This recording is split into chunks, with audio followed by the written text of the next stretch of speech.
host, Michael Voss, Dragon of the Southern Tier. Happy to be here with you today. Hello, everyone. I hope everyone is having a good Sunday. This is the 15th of November, and, well, we have quite a show for you. There's a lot of information that's going to be going on. For those who have never been here before, every Sunday at 2:30 p.m. Eastern Standard Time, we do a live stream, which is on Facebook, YouTube, and Twitter, where we speak to you about the issues that are going on. We do long-form political commentary, and we enjoy hearing from you, both in your comments, and you can call in at 607-242-1582. Now, we do expect that today we will be getting a guest calling in at about 2:45 Eastern Standard Time to talk to us about what happened in Washington, D.C. This is someone who was at the rally, the Stop the Steal rally in D.C., and we should be speaking with them about 2:30, and that should be very interesting. We're looking forward to that. Separate of that, we're going to be talking about a lot of things. Obviously, there has been a lot of news that has been going on about the election, the latest updates. There are other things that are going on in this nation that we need to address, that we should talk about as well, and we will. And of course, we're going to be listening to all of your comments and everything that you have to say as well. One of the big things I want to talk about, obviously, we saw that in Washington, D.C., a lot of news media did not cover this. This is an image of what was happening in D.C. yesterday. That was Saturday, November 14th. And as you can see, there were hundreds of thousands of people there.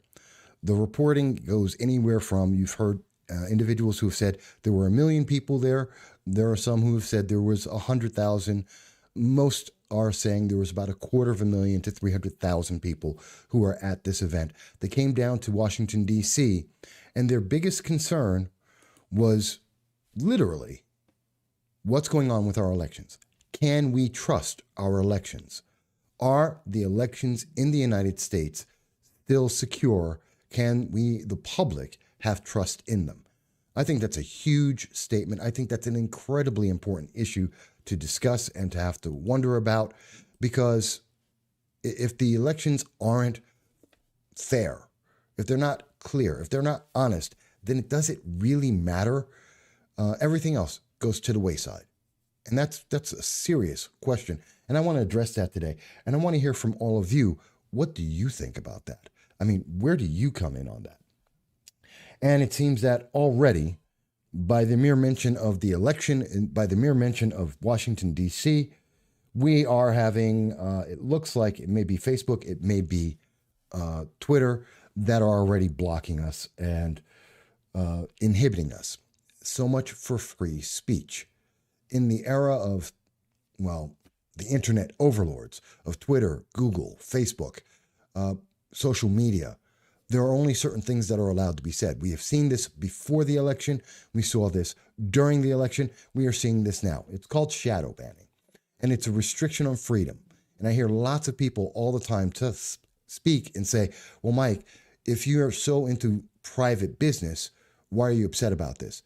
Because what we're experiencing right now, which is a signal that is more than strong enough to go out every week, when we are only experiencing this on certain social media outlets, when we are only seeing a lag and a delay and a problem when we speak about specific issues and specific keywords, that's called censorship. When you have a private company that is changing its rules on the fly, that is censoring certain ideas being spoken about, that's when you have a problem. I don't care if it's a private company or not. It's not following its own rules. It is doing this on the simple basis that they do not want certain ideas to be discussed with the public. And obviously, speaking about a rally in Washington, D.C., speaking about freedom of the speech, about our elections being fair and honest, is obviously a problem. And it looks to be a problem on YouTube, looks to be a problem on Twitter at this moment. And again, our signal is coming out at about 3 times what is necessary to reach you in a smooth stream as we do week after week.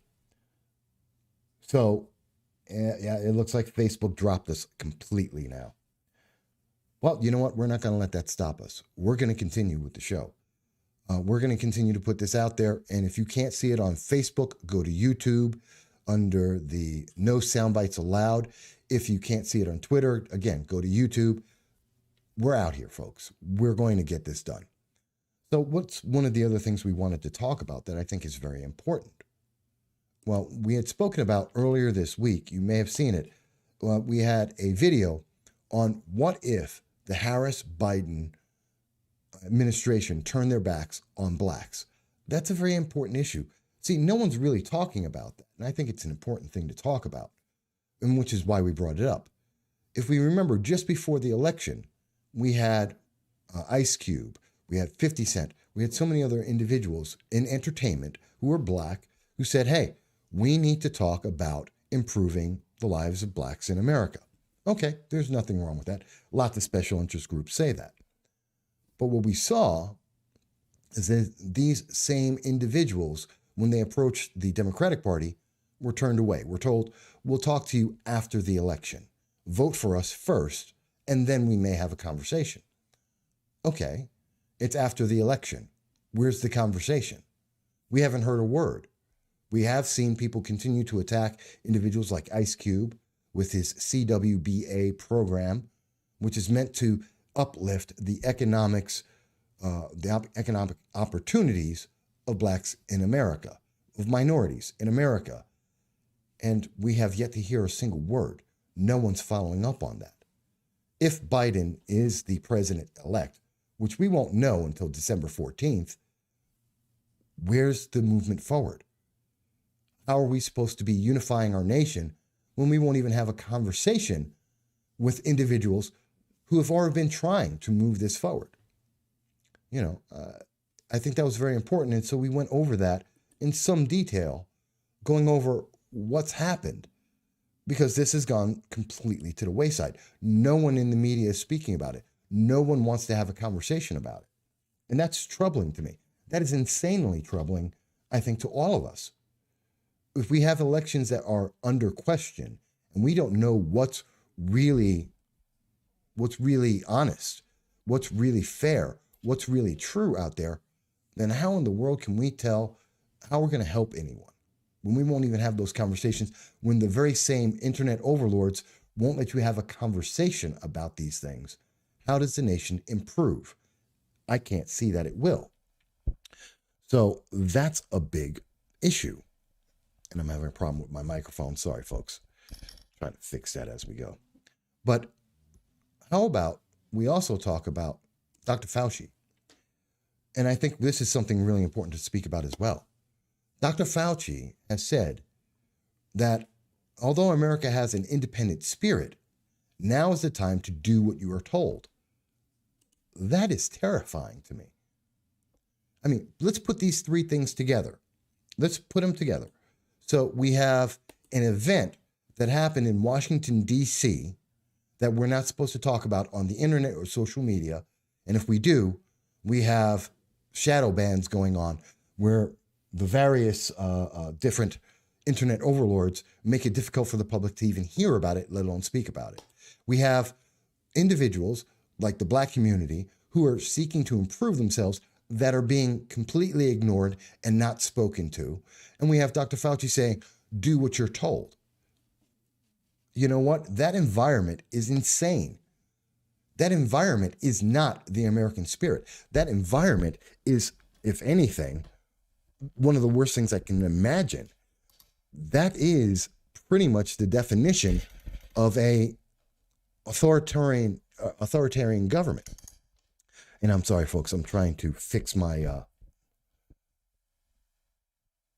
yes, Tony Z, I did see thank you for calling in and watching the show. And yeah, I am in the southern tier of New York. And yes, you can call in 607-242-1582. Now, mind you, in about 5 minutes, I do expect to have a call coming from a guest who was at the DC event where there was a rally in favor of our elections and President Trump. So please keep that in mind. So after we have that call, the lines are open for everyone to call in at any time. And of course, you can leave a message as you just did. So let's talk about this, folks. I mean, does anyone feel safe? Does anyone feel secure when they hear that Dr. Fauci, one of the leaders of what we see for the COVID crisis, is speaking to the public and saying that you no longer have freedom. You have to do what you're told. Freedom no longer applies because there is a crisis. And in this case, the crisis is COVID. Something that, oh, you're very welcome, Tony. A crisis where we're watching some 98% of the population will survive. It is absolutely survivable as long as you are under the age of 65, or if you're over 65, that you don't have pre-existing conditions such as diabetes, heart disease, and other immune deficiencies. Wow. And so we have to give up all of our freedoms. We know that Joe Biden, under his administration, has said that we're going to shut down the government. In fact, they've come out and said in his, what does he call it? The president-elect, office of the president-elect. By the way, that does not exist. That is not official. I understand it's something that we are seeing in lots of news media, and it's being promoted by the news media. It doesn't exist. It's not real. Not at all. It's a gimmick. It is a marketing imaging campaign, otherwise known as propaganda. There is no office of the president-elect, period.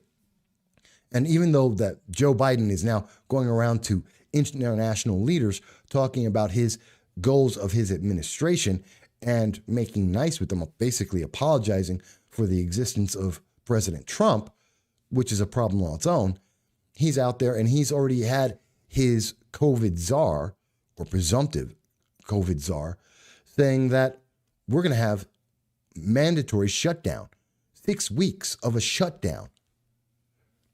Agent Black, hey, Agent Black, who is calling from across the pond in Britain, Scotland, as I recall.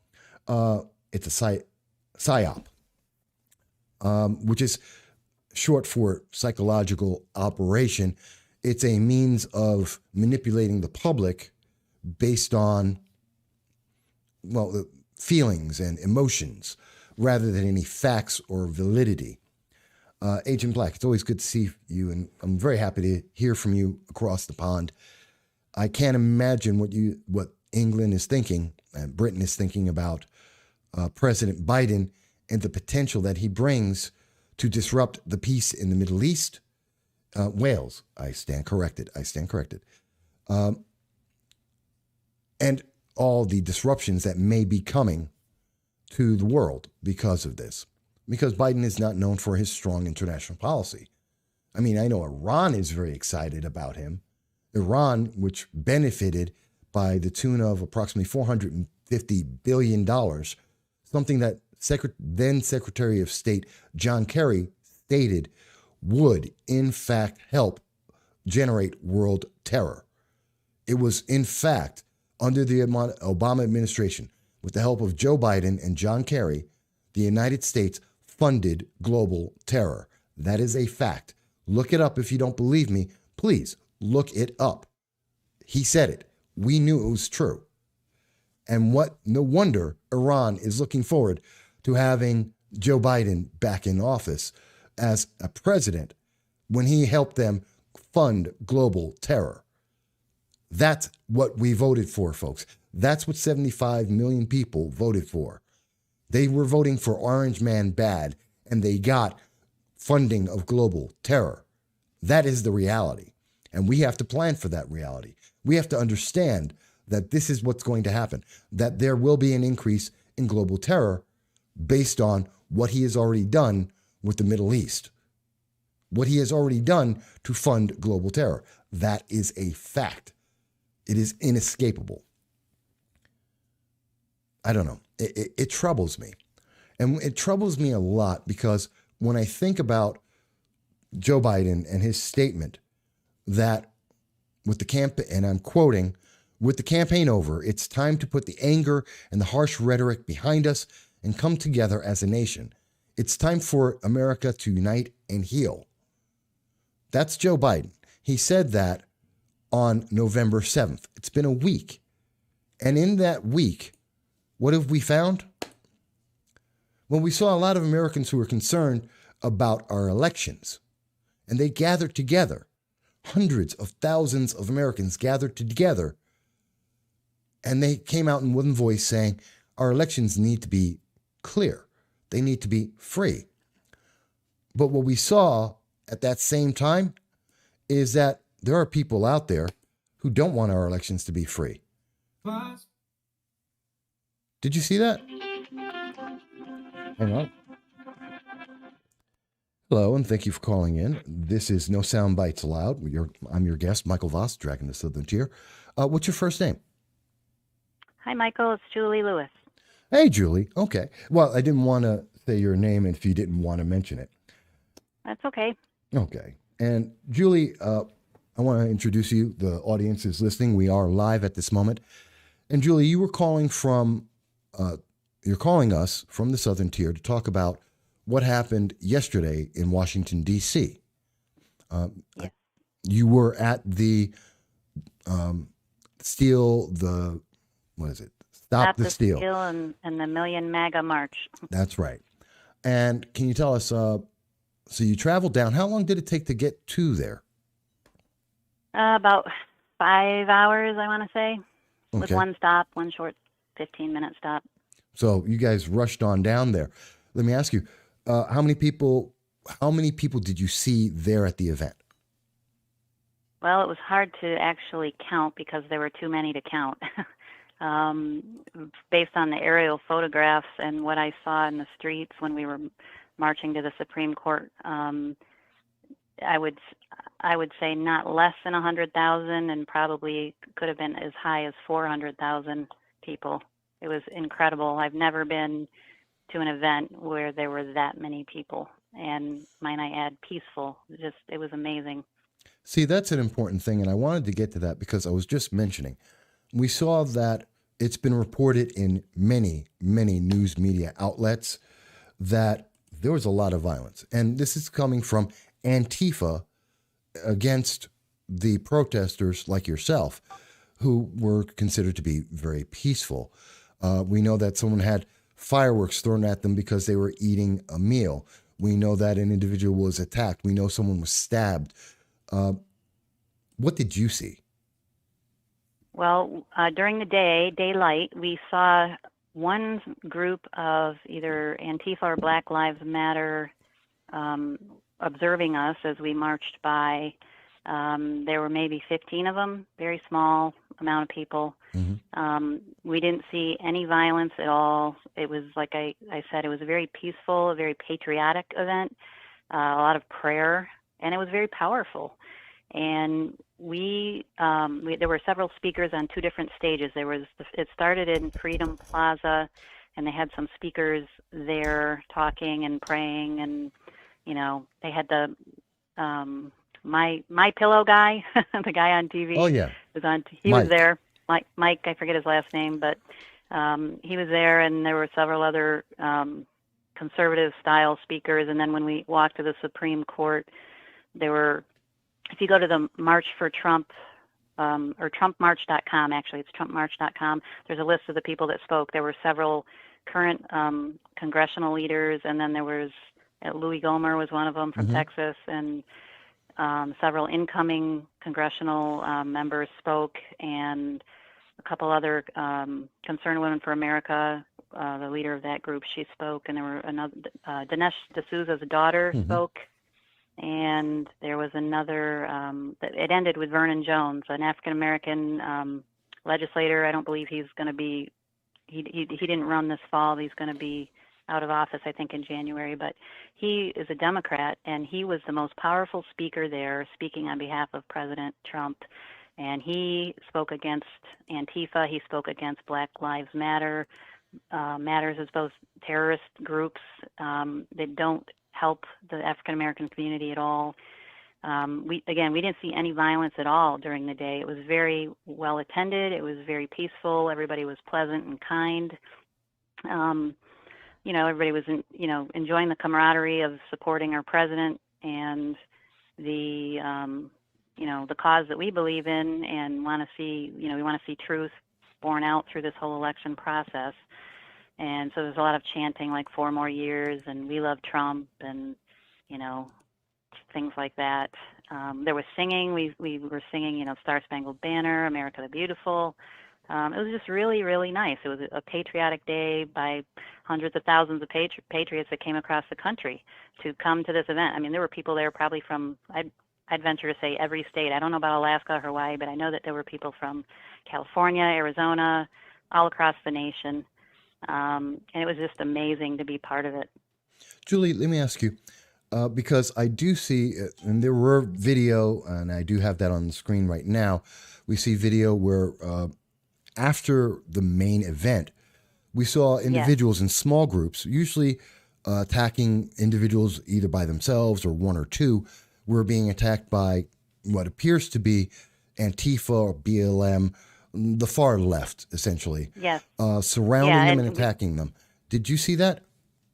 I did not witness any of that. Our group left at about 4:15 or 4:30, and it was still, daylight then. We walked through after the march, but at the Supreme Court, we ended up walking through the mall area, the National Mall, and there were still police presence. The police were there along the whole entire route, but not needed per se, but there were no altercations or interactions that I saw. So when we left at 4:30 on our bus, we were a group of about 30 people that were on a bus, and as we were traveling back, some of the people got on their phones and were looking at Twitter and some of the other live feed type social media sites and started to see these same videos you're referencing. So we weren't part of that. We didn't witness it, but we saw what you saw, or if anyone has looked at these videos online, where it appeared that these, the Black Lives Matter and Antifa are targeting small groups of them, or targeting small groups of Trump supporters. So we didn't witness that personally, but we saw it as you did online. Okay. Let me ask you, and I think this is very important. Why did you go there? That's something I don't see a lot of media asking. And I'm not sure if you saw media down there or if they were trying to reach people, but let me ask you, why did you go there? What was the purpose of the event? It was basically a march to show support for Donald Trump. And I saw it come through on Facebook. I don't know I don't recall if someone had invited me or if I saw it come up in my feed, and I clicked on the link and looked at it, and I thought, this could be really good. Maybe I'd like to go to this. And so I started inviting some of my friends and whatnot. I ended up being cut off. Facebook cut off my invitations. In the past, I've always been able to go down through my entire friend list on Facebook and invite them to something, or invite them to like a page or whatever. And it started to cut me off after I hit about 20 people, and it would say something like, we're working to detect fraud and abuse, and we are no longer allowing you to proceed. And then you could click OK or disagree. Yeah, and so I clicked disagree, but it didn't matter. So they wouldn't let me do any more. So Facebook was actively going out and saying, we're censoring. Slowing down the viral spread of this event. And I was able to go in the next day, and I was able to invite another group of people. So I kept doing that, and, was able to go down with a couple friends. But again, it was just about showing support for the president. The amount of censorship that I've witnessed, the betrayal that I feel by Fox News, the media you talked about.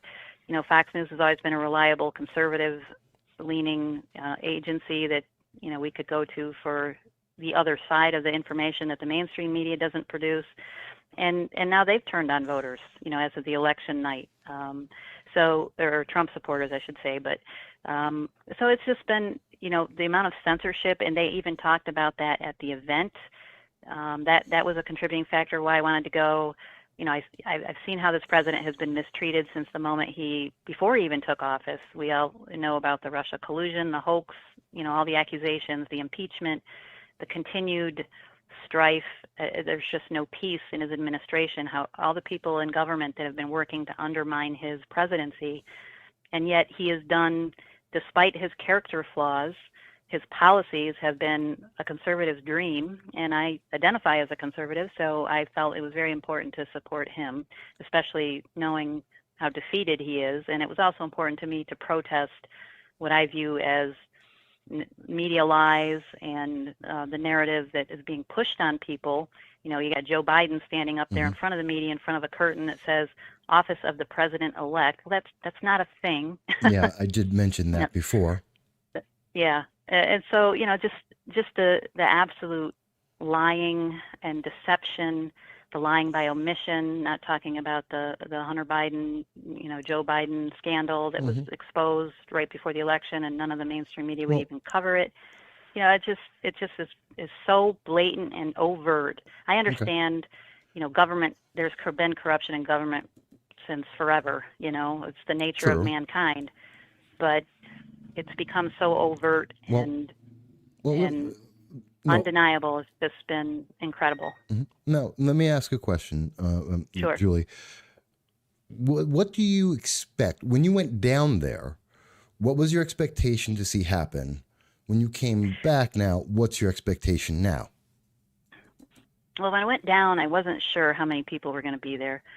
I was a little concerned because of what I was seeing on I was just on the Million MAGA March site on Facebook, and there were people saying I'm going, and other people saying I can't go. I wish I could go, and so there was really no count of how many people would be there. And then when we arrived, there was a couple videos I saw posted to the page where people were showing video in Freedom Plaza, but there was hardly anyone there, and that was like 10 o'clock or 9:30 in the morning.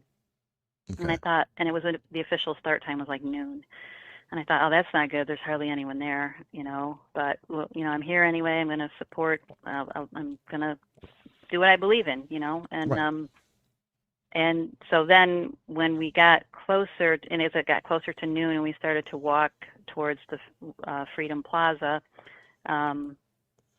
We came through this little alley. I took pictures as I was going along, and we walked through this alleyway. But it was in the middle of the DEP building, if anyone's ever been down there, or the EPA building. So there's this little alleyway you can walk through, and we walked through it, and you got to the end of it, and you were like, your breath was almost taken away by what I saw. My breath was taken away by what I saw. In that street named Freedom Plaza was just hundreds of thousands of people. As far as your eye could see, you look to the left and you look to the right, and there was people everywhere. It was, almost shoulder to shoulder. It was just incredible. A sea of, Trump flags all over the place, some people with signs, and, it was just unlike anything I've ever experienced. And as far as what I want to see or what I look forward to now, I hope that some people, it's kind of like the Martin Luther King Jr. march on the mall, in the 60s, where the media saw all the people that came out to support that cause, and it was peaceful.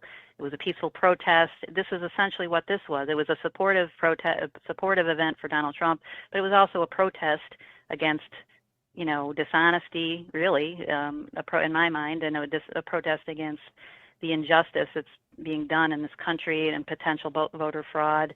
Do we know for a fact that this is widespread voter fraud? Well, we don't have all the evidence yet, but it's being collected.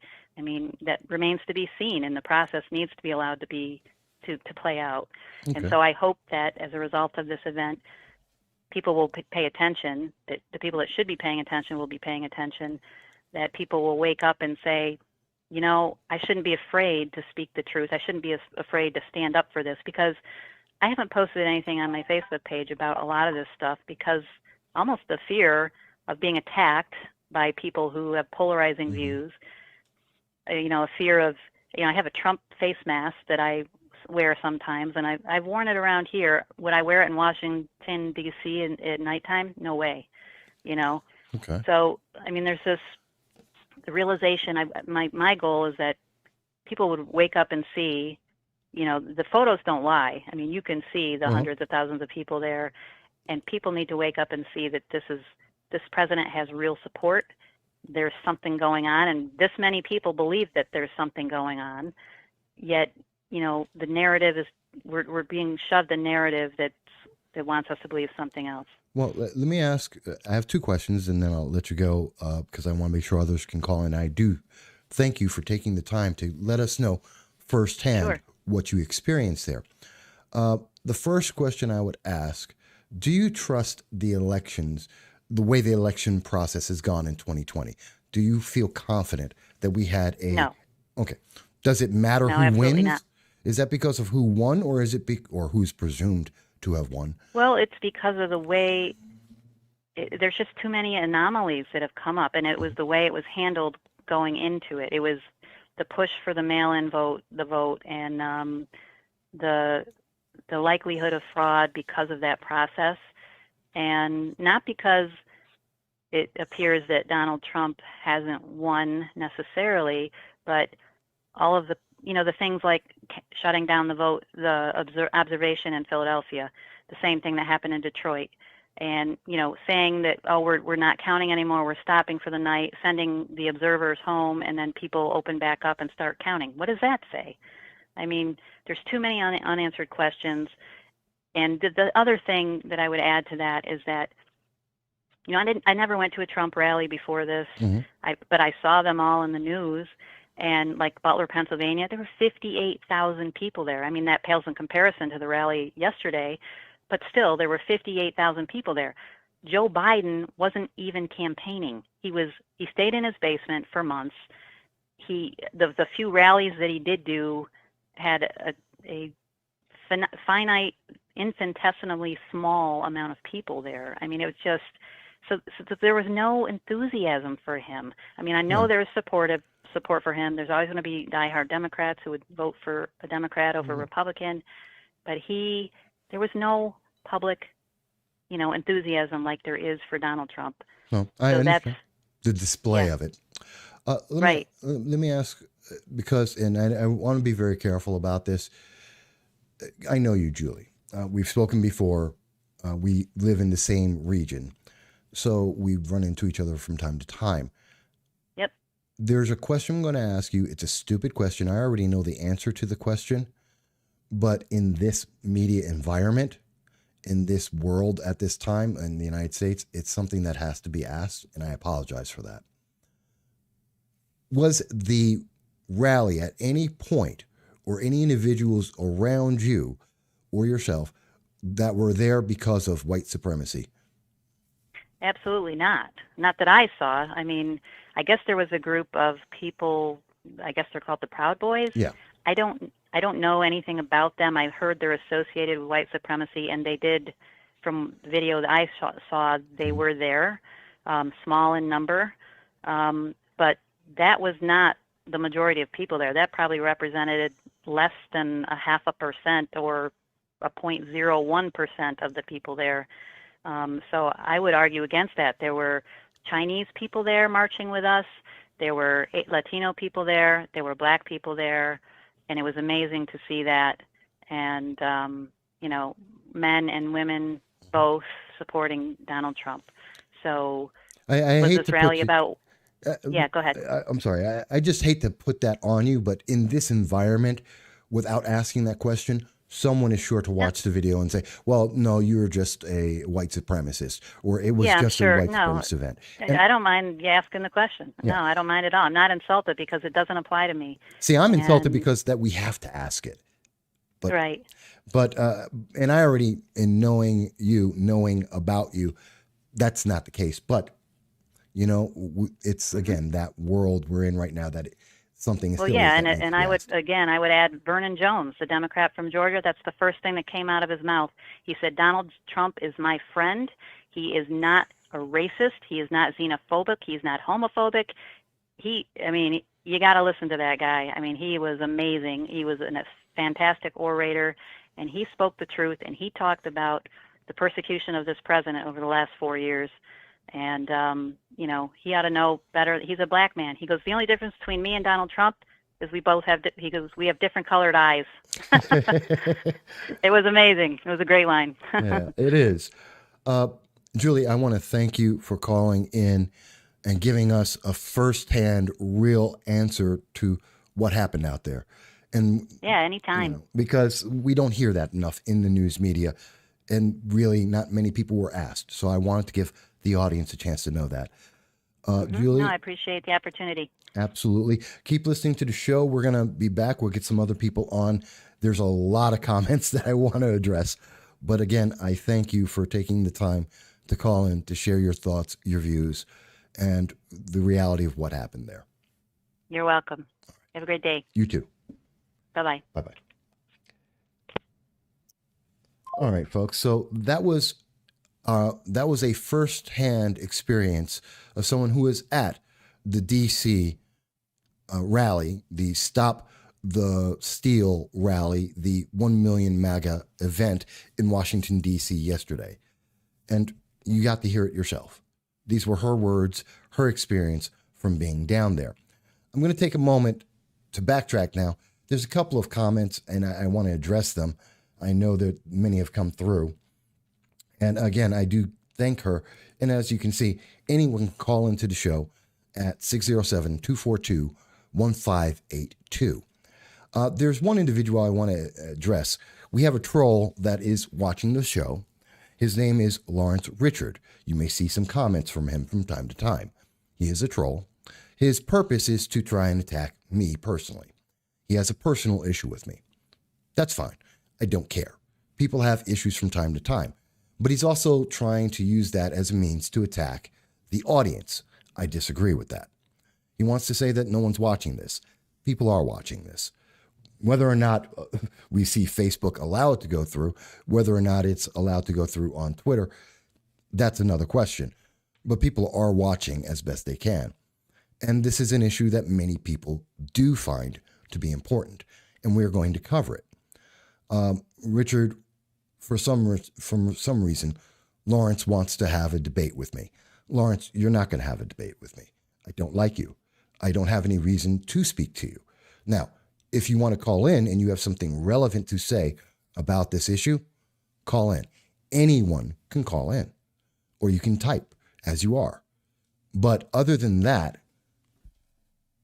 that's all you get. Now, if you have something relevant to say, call on in. The phone's open. And as for Tony Z, who had asked earlier, the phone lines are back open. I just wanted to keep it available for Julie to call in, but back to the show. I know a lot of people have mentioned that the Proud Boys, they are not a racist organization. They have a Cuban American as the president of the organization. Excuse me.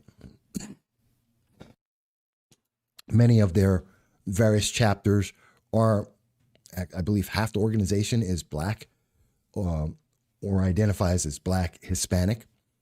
So no, they're not known as a white supremacist group. In fact, they have publicly denounced white supremacy many times, as has President Trump, as documented by Jim Acosta and the major news media. And Mike Wallace even did that in 2016 when he had the debate with him. So it's, again, the media is playing with many people's thoughts and emotions and trying to dictate how everything is being presented. Many people are wondering, there are many suggestions in the news media about the DC event that are saying, well, no, this was about violence and it was coming from the Trump supporters against others. That's not what we see. That's not the reality, neither from Julie Lewis nor from video, as I've shown you while she was speaking. That's not what we're seeing out there. That's coming from BLM. It's coming from Antifa. It's coming from the far left. That is the reality that we see out there, the Democratic Socialists. Agent Black had mentioned at one point that exposing mass election fraud isn't going to happen. I hope to see it happen.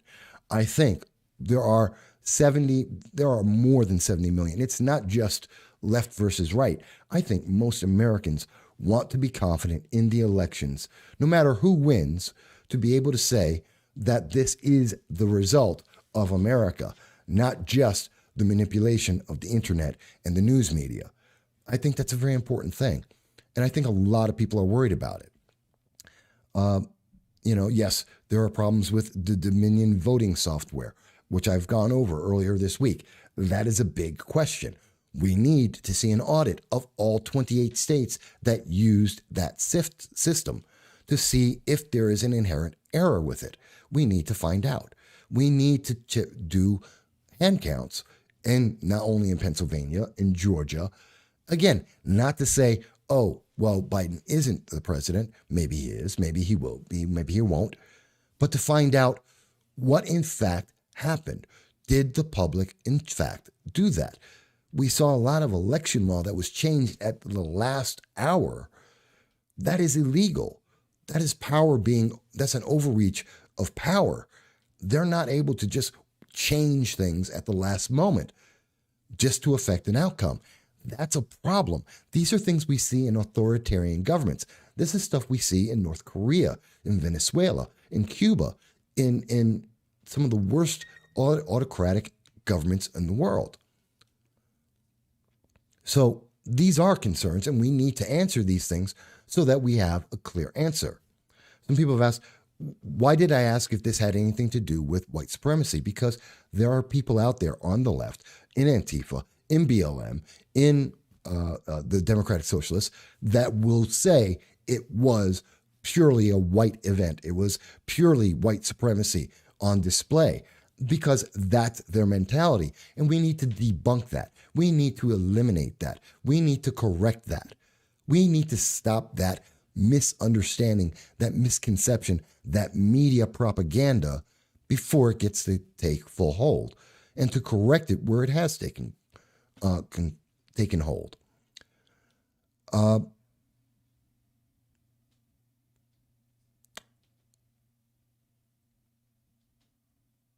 Don't feed the trolls. Yeah, let's see.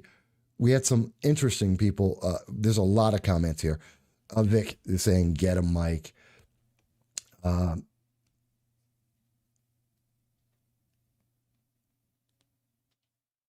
Lawrence, again, the troll Lawrence is mentioning, oh, you didn't thank me for my first day. You didn't call in.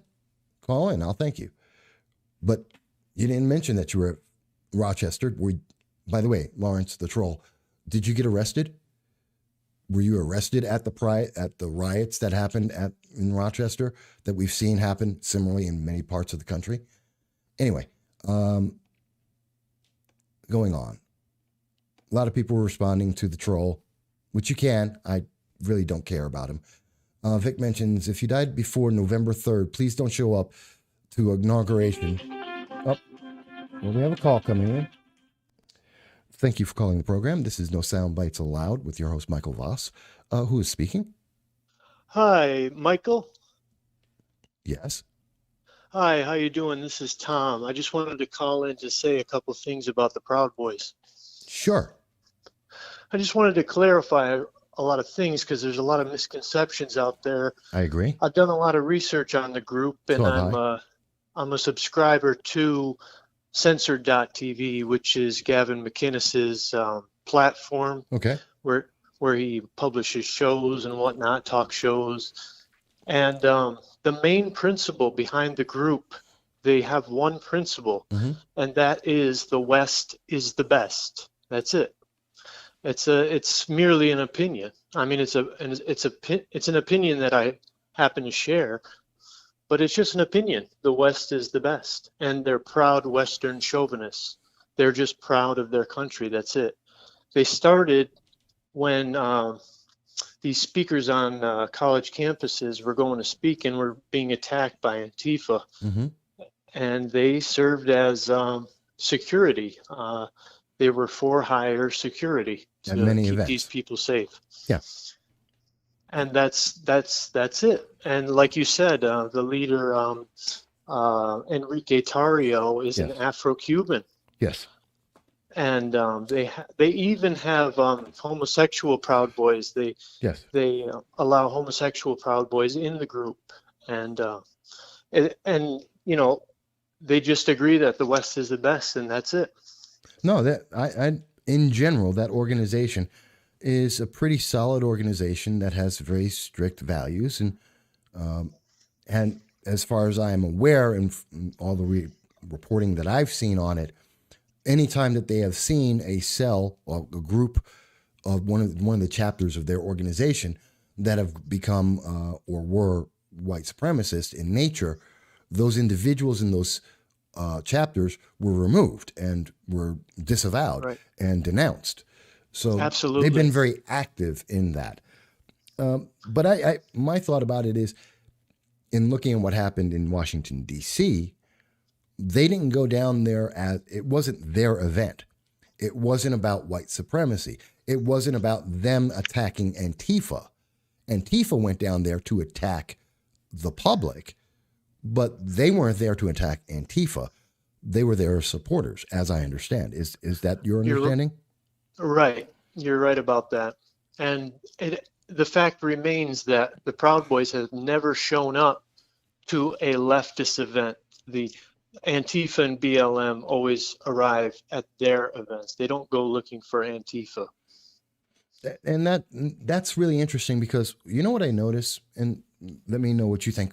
What part of, are you an American, Tom? Yes, I am. Okay.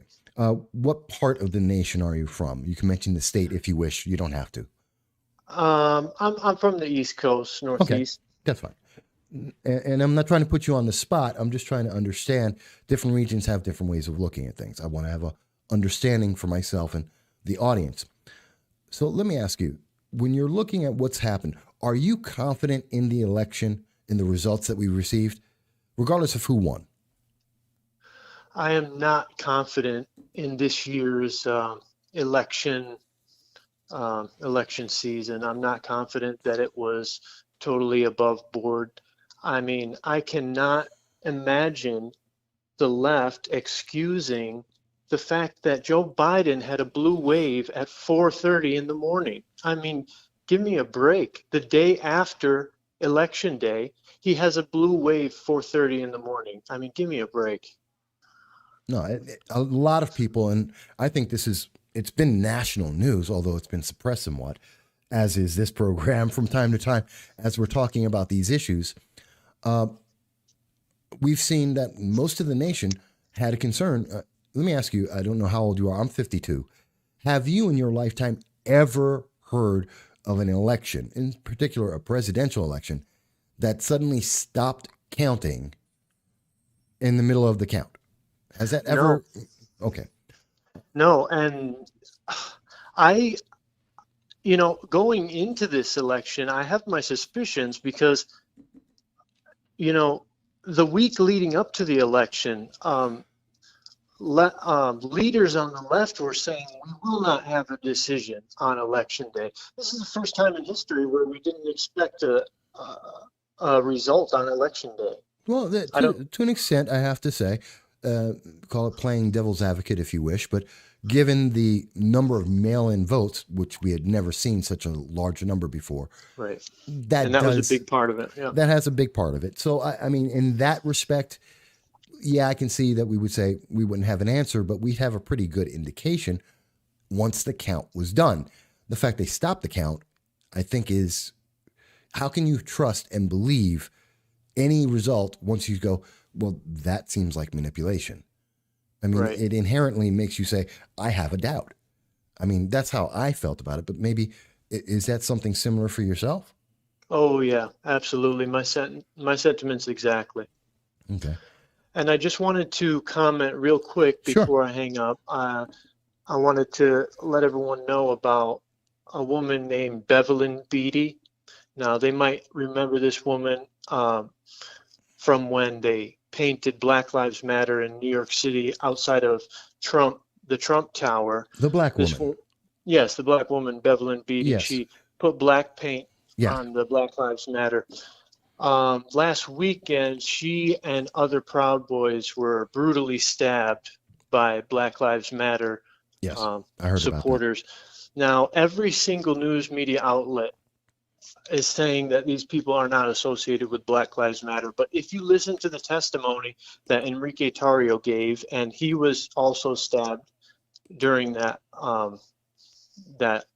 that situation, he says that they were saying that they were Black Lives Matter, and they were saying Black Lives Matter the whole time. And if you can't look at a victim's testimony and take their word for it, I don't know what to say. People are shaming these victims of this brutal stabbing, and they don't want to take their word, and I find that disgusting. Let me ask you a question, Tom. President Joe Biden has said that this is a time to put anger and harsh rhetoric behind us. It's time for America to unite and to heal. Do you feel, in your personal experience and in what you're seeing on the internet and people speaking to you, do you feel like this is, we're in a process of healing, or is this something else? Oh boy, I don't even know what to say about that. You don't have to. If you're not sure, that's okay too. I'm just wondering if you had a thought about that. Right. Well, right after Joe Biden was the projected winner, all we heard from the left was, all right, this is the time to come together. Let's have unity now that Joe Biden is president. And I think that may change if this flips. I just want the left, who may be listening right now, some of them are. I would like to just ask them to think before they riot. If this flips, if Trump flips it, just please be mindful of the destruction that has already happened, and we don't need any more destruction. And I would just please ask them not to riot and not destroy this country any further. I think that's a wonderful statement. I think that's something that, regardless of any political party, we would ask that of everyone, that America doesn't need to be destroyed. Right. This is beyond right and left. We are just trying to look out for the sanctity of our election process. Whoever wins, there's not going to be any animosity here. I don't know about the rest of the right, but I have a feeling if it's proven that Joe won, the right will, accept that, because nothing's going to change with the right. Our values are still intact. We know our own morality, and we know that we need to live in a better way. And anger is not the answer, whatever happens in life. I agree with you. I thank you for calling in, by the way, Tom, and I'm so happy to hear that you've been watching the show. I hope you're enjoying it. We're going to try to open up the lines for some others. I think that's everything. That was everything you were going to say, yes? Yes. And I just want to thank you for your show, and it's very entertaining, and you're doing a great job, Michael. I really appreciate it. Well, thank you. And, always keep me on track here. Make sure I'm always doing a good job. I do pay attention to all the comments everyone puts out there. So I do thank you. Sure thing. I'll talk to you soon, Mike. Absolutely. Thank you. Bye now. Bye-bye. So, folks, again, the lines are back open. It's 607-242-1582. This live stream is a conversation with you, and we're talking about the issues that matter to us all and how we're all going to deal with it. And one of the big things today is, of course, talking about the healing of America and whether or not our elections have been, and I think they're connected. You can't heal America if more than half the nation believes that you had an election that was corrupted, whether it was outright stolen or whether it was just manipulated in places, or even if there were just errors. If we don't know that, and there is a question hanging over this, how do you heal?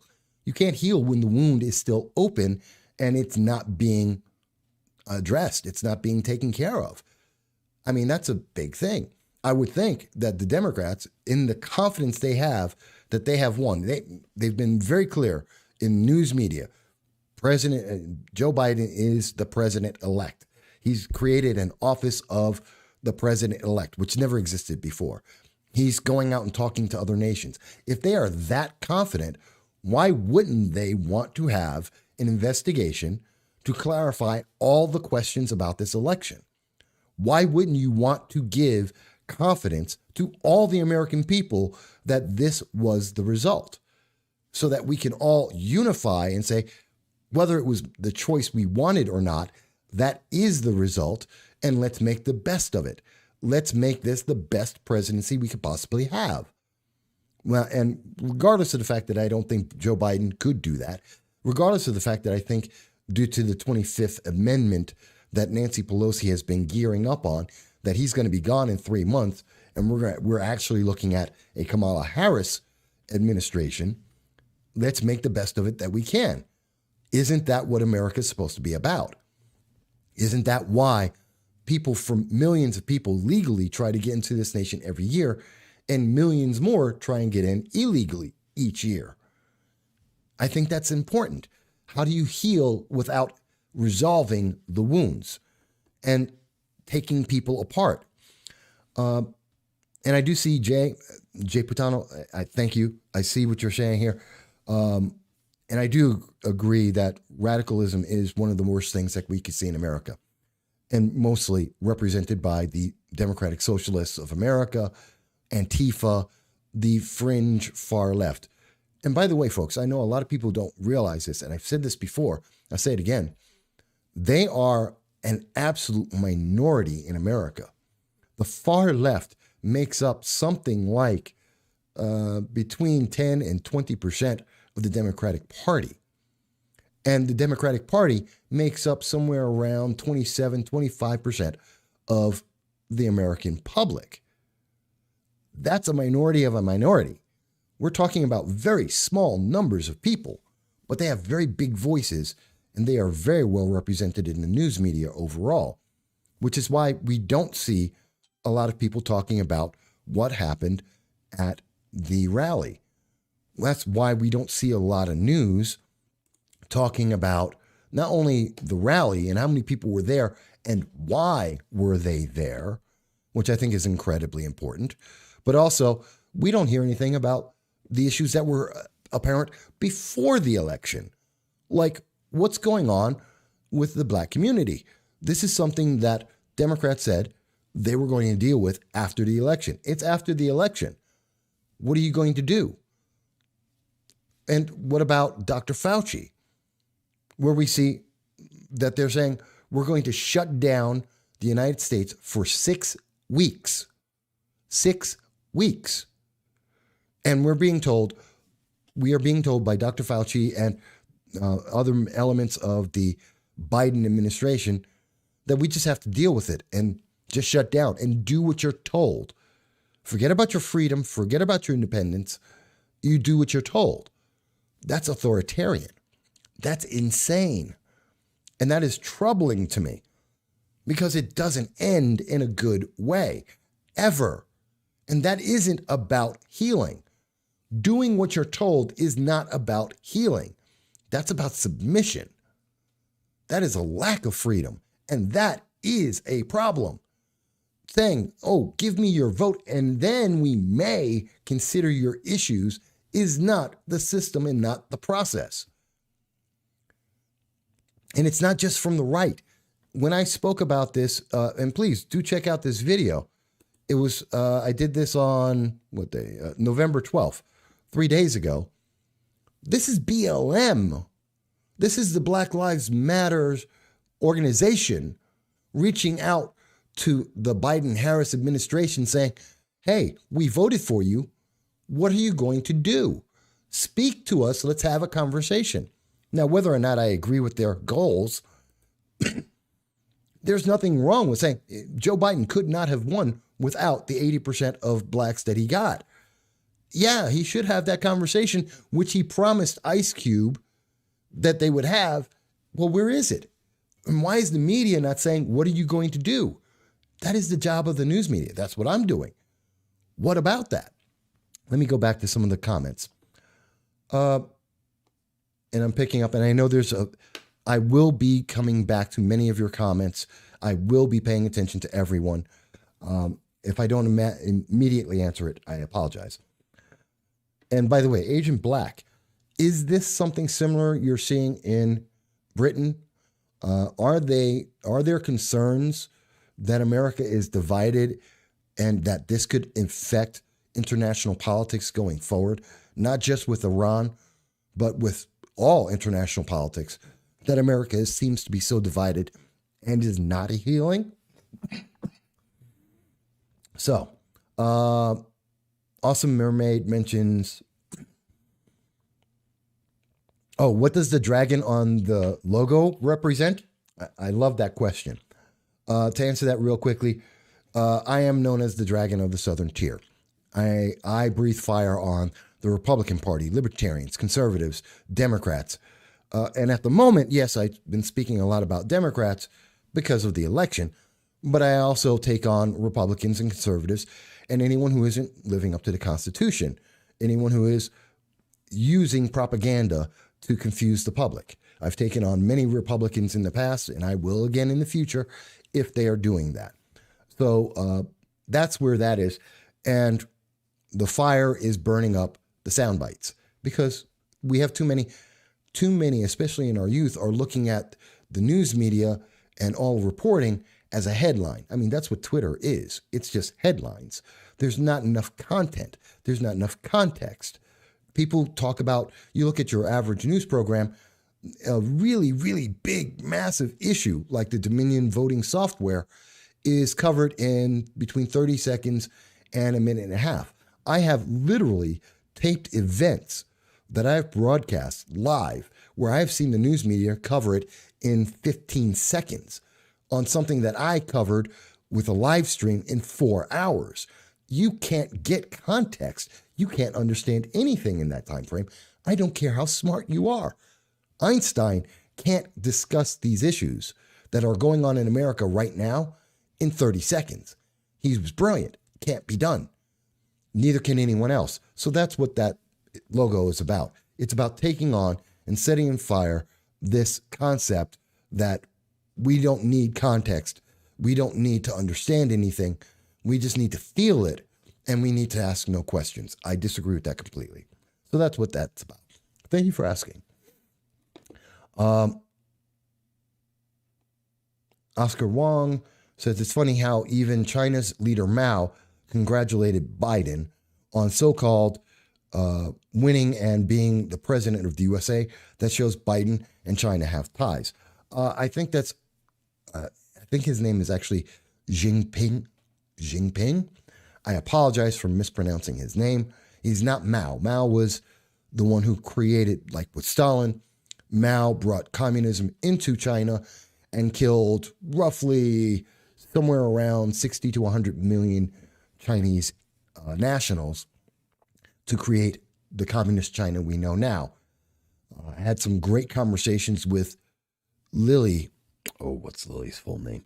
She's a former Chinese national who came to America and became Lily Tang Williams, who became an American citizen. She is one of the strongest Second Amendment advocates I have ever seen in my life, and you need to hear her story. I've had her on the show before, and it is a video that you can listen to going forward. But yes, the Chinese, yeah, you corrected yourself. There you go. But yes, it is troubling given the connection his son, Hunter Biden, his brother, Jim Biden, have with the Chinese government. That is troubling, I no doubt. And we need to investigate that. Tony Z mentions definitely something else. It's a powder keg. And in my opinion, he states the Democrats are going to riot and try and burn down the country. Let me reiterate something I said before the election in several videos. I will say it again now. We are going to see riots regardless of who wins. I said that before the election. I say that now. I see the far left going forward and creating even more riots if there is a Biden or Harris presidency than if there is a Trump presidency. And that reason is they have already gotten many of the initiatives that they wanted passed because of the writing they did. And to keep them under control, I can see a Biden-Harris administration appeasing them more by giving into more of their demands, which only feeds more of the violence and rioting that they have done. Because they're winning. They're getting what they want. Why would they stop? Because their ultimate goal, as expressed by BLM, the organization, is a socialist government. Not an American government, not a democracy, not freedom. It is a socialist nation, a communist nation. So no matter what you give them to appease them, they will never stop until all of that is changed and individuals like myself are completely silenced. So that violence will continue. That is my belief. And I say to everyone, please be aware of that. If we allow the Democratic Socialists and the BLM and Antifas to continue to gain power, we will see that there will be more violence until they are able to take over and change our entire government. This is their goal. Give us what we want or we will burn it down. That is one of their sayings. They are telling you directly what they are going to do. If you don't do what they say, they will burn it down because they want power. It's that simple. Awesome Mermaid mentions that she heard that Russia and China have not congratulated Biden. Actually, they have, directly and through channels. Jason from Bing says, how do you heal if the media classifies 50% of voters as Nazis and white supremacists voting for Trump? How do we heal? And Joe Biden needs to address this if he actually has any intention of having America heal. If his intention is actually to be more than a dictator, someone who is suppressing people, and this is true of Harris as well, they need to come out and say that things like what Alexandria Ocasio-Cortez called for, a list of Trump supporters, the Trump Accountability Project, need to be removed. They need to be disavowed. They have to be denounced, and they have to be eliminated. Any program, any group that is gathering the names of individuals based on their political preferences, that is dangerous. The nation cannot heal if we are making lists to punish people for their political beliefs. That is not America. That is definitely Venezuela. That's definitely Cuba and China and North Korea. That's not America. And so we have to, if we want to heal, you have to stop that. You have to denounce that. He needs to take on AOC and the squad and the Democratic Socialists and say, don't you dare make a list. And if you try to use that list, the full weight and power of the government will come against you on that, because that is illegal. It is unconstitutional and it is un-American. And we need to hear the media ask that question. I will. Why don't the other media? We need to ask that. Vic mentions, I believe, asking Republicans to accept the results of an election is equivalent to a concrete bathing suit at a high school swim meet. Hell no, Biden's not my president. Sounds familiar. I didn't like when people said, and I disagreed with people when they said that President Trump is not my president. I will say the same thing about Biden if he were to be elected, even Kamala Harris if she takes over due to the 25th Amendment. If they have been duly and correctly elected, they are our president, whether I like them or not. I didn't like Obama. He was still my president. The presidency is not based on our likes. It's based on the results of a fair, honest election. And if there is a fair, honest election, then yeah, they're my president. I don't have to like them. I don't have to agree with them, but they are the president. And I can try to influence and make sure that they're doing the best job for America possible. That we can do, but we will see. Wheels says 6 weeks will destroy the USA economy. I think it's all a plan to rein us into a new world system. Wheels, yes. And let's be honest. We saw the devastation of what happened this spring. Just in my Southern Tier community, we had in 30 days, we lost 30% of revenues. We've had, since that time, a 17% drop, continuous drop in revenues for the state. That's to play for every program you can think of. If you want to be completely as liberal as you want, giving away money to illegal aliens and to everyone to stay home, there's no money for that. And we have 1 in 5 businesses across the nation, and in some areas like my own, even higher, that have shut down permanently. People can't go back to work because the job doesn't exist. That happened to me. My job, my 9 to 5 that I do besides doing this, my 9 to 5 shut down in June. It doesn't exist anymore. All of the employees were let go because the job isn't there. And that was a direct consequence of shutting down. And you're going to do that for another 6 weeks? How are people supposed to survive? Businesses can't pay taxes with revenues they can't generate because they don't exist. This is something that Governor Cuomo can't seem to understand. This is something that we're seeing from the left. It doesn't make sense. Let me continue. China indeed congratulate Biden 2 days ago. Yes. Full transparency by a neutral third-party audit, not a recount. I agree, Tony. We should have some kind of very transparent accounting of what happened, especially in these debatable areas. Mermaid says she loves it, which is great. Wow, journalism with integrity. You are really, I would like to have a much larger viewership, but we'll see. I try to be, integrity is important. We be honest about where we come from. Let's be honest with each other and have that honest conversation. You don't have to like it, but let's base it, if we're basing it on the facts that we have and we are making our conclusions from that, you don't have to agree with the conclusion, but we have to respect it. And then let's talk and work it out. Let's figure this out. Tony mentions that Fauci is a Democratic puppet. I don't know if that's exactly true, but I do know that when he says that we have to submit to the will of the government because the government said so, I don't care if he's a Republican, conservative, Democratic, socialist. I don't care. He is wrong. You don't get to do that in America. And so I could care less what political affiliation he has.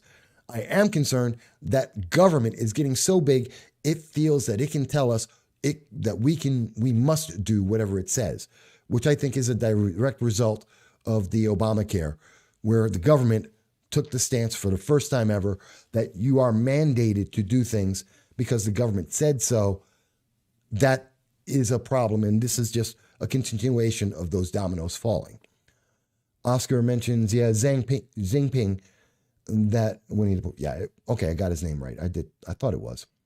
Agent Black from across the pond mentions the deep state controls big tech, media, BLM, Antifa, and many of the 3-letter agencies. Trump has been cleaning house, noting the recent resignations is the same in the UK. Most people who trust the media in the UK want Biden to be president. The informed know better. I have to tell you, I don't see Biden being very good. When we see Iran cheering his potential election, that should make people pause, really should. BLM, Tony Z mentions BLM wants to dictate to the Biden administration. Yes, they do. They want to dictate to everyone. It is an expressed purpose of BLM and Antifa that they want to change the government. They want to destroy the government as it exists. That is reported. That is a fact. It's not a question. Let's continue. Even though it seems Facebook has completely blocked me now. I'm just looking at my signal. My signal is strong throughout this entire program, and it appears to be completely blocked on Facebook at this moment because I've said things they don't like, because they want to silence me. There is no cursing. Everything is fact-based. These are conversations with you, the public. This is the public having a conversation, and we see Facebook, it appears, has completely blocked this, and possibly Twitter as well. Agent Black, the media want you to think the left are the majority. They are not.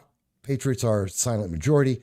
Silent no more. Worldwide riots throughout Europe, not in the media. I absolutely believe that BLM, the Democratic Socialists of America, they are absolutely a minority. That is a fact. That is not a question. They just have a very loud voice, and the media likes to promote them. Tina mentions, what is your YouTube link for this? FB is cutting you off every 6 words. Go to just put into a search engine, No Soundbites Allowed on YouTube. You will find the channel. No Soundbites Allowed on YouTube. You will find the channel. That seems to have the best stream right now. Lola J mentions Trump's a cowboy on a steel horse he rides. That's cute. Yep. And on Twitter, they're cutting me off as well. Isn't that a joy? Because these are the express groups that have said very clearly, if you have a voice they do not like, they will eliminate it. Let's never forget, they silenced a credible, centuries-old news media agency, the New York Post. They silenced them because they didn't like what they had to say. That should be terrifying. That is election interference. That is censorship of the highest order. It is a violation of the First Amendment for tens of millions of Americans. That is a problem. Yes, Tina, the keywords are honest and duly elected. If it's fraudulent, then that's an entirely different thing. Tony mentions that he thinks the list will turn into a political hit list. We did cover that in detail in a couple of videos ago. And yes, any organization that puts together a hit list of people they don't like is always bad. There is no positive to that. I don't care if Alexandria Ocasio-Cortez wants to dress it up like we just want posterity to remember who these people were. Screw you. You don't need a list for that. There are plenty of news articles for it. Make a video if you want to, but you don't need a list of names of individuals to do that. That isn't about posterity. That's about vengeance. That's about being vicious and attacking people. That is on the verge of evil, depending on how you use that list. And we should all oppose that. We should all denounce that. And again, I call on Biden and Harris and the Democratic Party to denounce with no uncertain terms clearly that anyone who has done this is wrong, that these lists need to be destroyed and never, ever thought of again. I can't say that strong enough.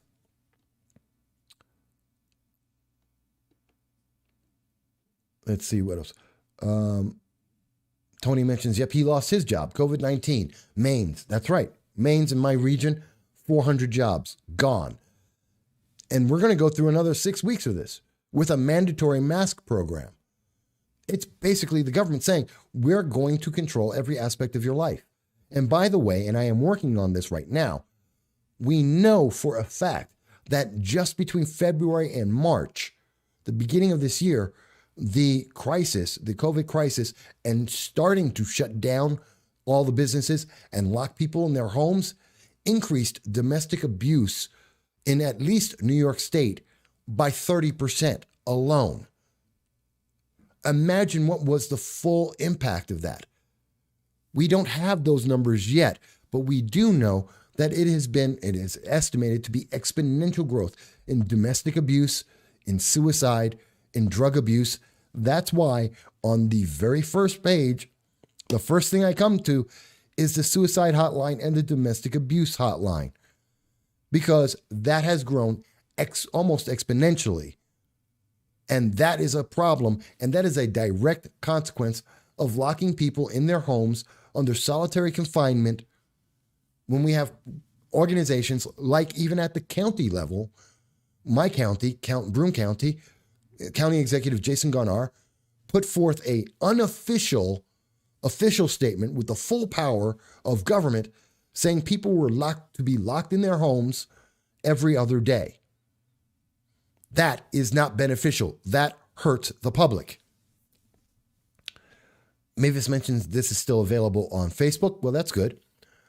And again, I'm seeing the streams bounce around. They, depending on the exact words I'm saying, they have bots that are messing with it because it's not my stream.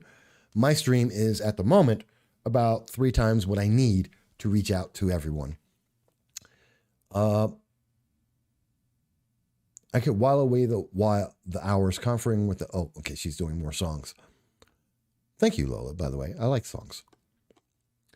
I'm more into techno, and classical, Beethoven. So, I mean, and I've caught up to some of the most common, and I will be looking back over the comments. Please do leave your comments. And by the way, you can still call into 607-242-1582. The lines are open, and the phone is still fully powered, as well as your comments here on Facebook, on YouTube. I always love speaking with you. Awesome Mermaid mentions, wow, excellent analysis about possible increased rioting with a Biden presidency, and that the reason for it. Never thought about it that way. I don't think, we're not supposed to think about it. We aren't supposed to be thinking about it, Mermaid. And I have to tell you, I can't help but think about it because they are moving forward. And the violence that we saw down in, and I want to be very clear, it's not coming from the Republicans. This is the Republicans. These are the people, the conservatives. These are the people who are not in favor of socialism. They're not rioting. They're not destroying DC. They're not trying to burn down a city. But what we are seeing is on the other side of this, they are. They are, in fact, attacking people from behind their backs. They are going out and throwing fireworks, which is a explosive. They are just attacking people for eating a meal and having a political preference. They are stabbing people, as we see in this article. At least one person was stabbed. At least one was stabbed because of political beliefs. We are seeing that they are going around and this is an old woman, an elderly woman, an older man, a young man.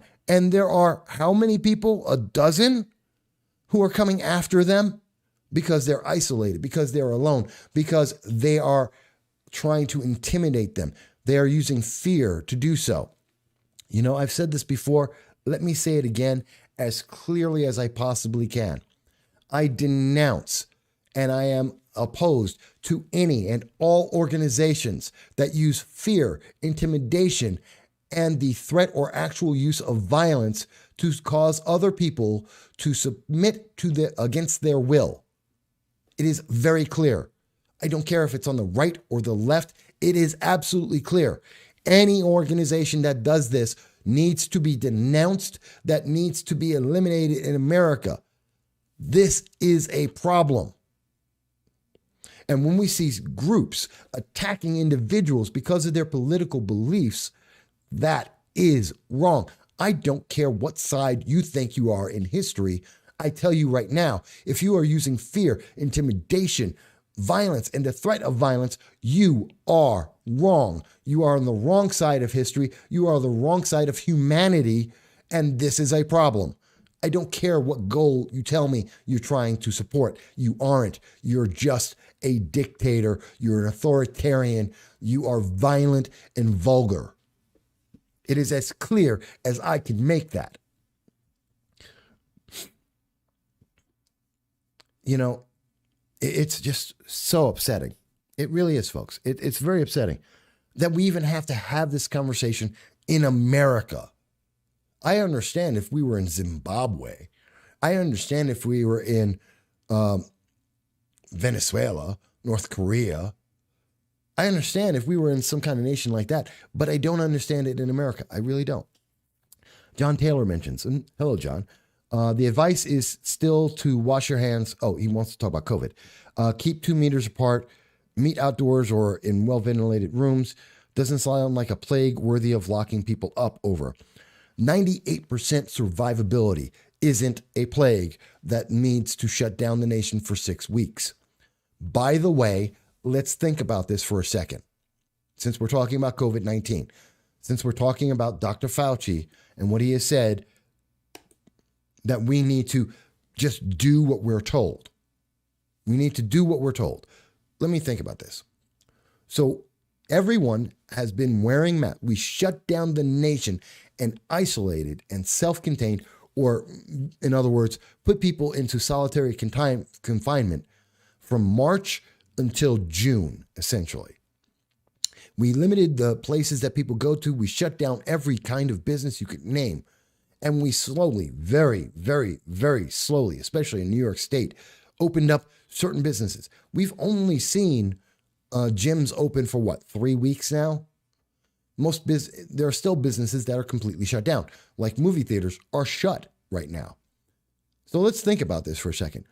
We isolated, we wore masks, we have been self-distancing 6 feet or more. We have few gatherings that are able, we can't even go to church. And we've limited the number of people who can do that. We've done all of this for the space of 8-9 months now. And none of that stopped COVID, because coronavirus is a virus and it will spread through the air just like every other virus does, including the flu, which we have a vaccine for and is back every single year. You cannot stop this. There is no ultimate cure for this. We will never be without it for the rest of human history. And they're telling us that we need to give up our rights, do what we're told, because we need 6 more weeks, and then we will beat this. That is a lie. That is not scientific. It is absolutely untrue. That is not going to happen. We will never get rid of COVID-19. It will always continue to exist. Measles, mumps still exist in the world. Whooping cough still exists in the world. You don't get rid of these things. We can reduce their impact. We can make it more survivable, but we will never get rid of it, which is what we're being told by people like Governor Cuomo, that, well, once we get rid of it, we can go back to normal. We will never get rid of it. And we can't go back to normal if we are now being told that we have to do what we're told and not be Americans. That is a problem. So that a couple of comments here. 97% survival rate. Many of the 200,000 deaths were never tested. They just showed symptoms. And we have questions about the testing. Elon Musk took 4 tests in a row, and 2 of the tests said he had COVID. 2 of the tests said he did not have COVID. So we have problems with the tests. We don't have accurate numbers. We don't have accurate numbers. That is a fact. So we have problems with this. Muhitin Karnobatala is saying hello from Bulgaria. Hello. Great to hear from Bulgaria. I apologize. I know I probably got that name very wrong. Muhitin Karnobalata, I believe is how you say it.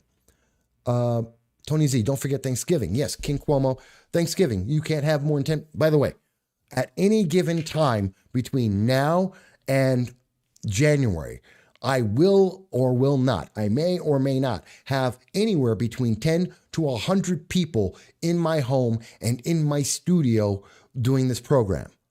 I dare Governor Cuomo to come in. I put it out before. Hashtag I dare you, hashtag my home, my castle. I want Governor Cuomo to try and come to my door and violate my 4th Amendment right and try and come into my home or find out what is happening in my home. I dare you. Thanksgiving, Christmas, each and every day between now and then.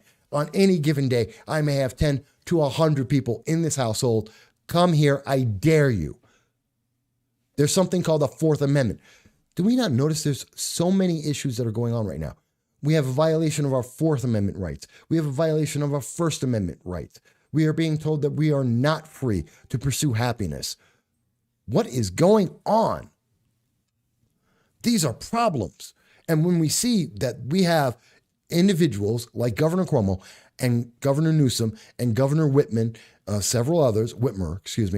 several others who are responsible for tens of thousands of deaths because of their illogical choices, unilateral decisions in states that have killed tens of thousands of individuals, and now they're acting even more like dictators.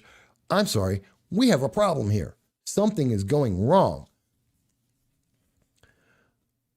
Oh, we've gotten over 100 messages so far. I love it. I love talking with you guys. Tony agrees with me, and I think he agrees with Wheels. And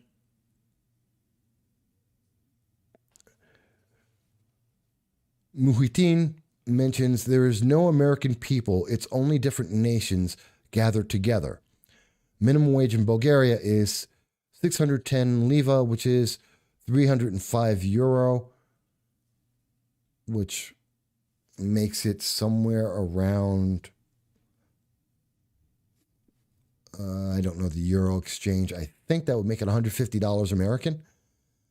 Muhatin, is that a weekly amount or is that a monthly amount? I'm not sure. Love Otina mentions that it's a virus. It's still 99% survivable for the majority of people. Excuse me. I hope everyone has all their family and friends together for the holidays. Screw Comrade Cuomo. I agree. Party at Mike's. Yeah. Come on down, Michelle. We have to be resolute. We have to be honest and fair with each other. We have to. And that means that we have to have an election that we believe in. Whether or not we agree with the result, we have to believe in it.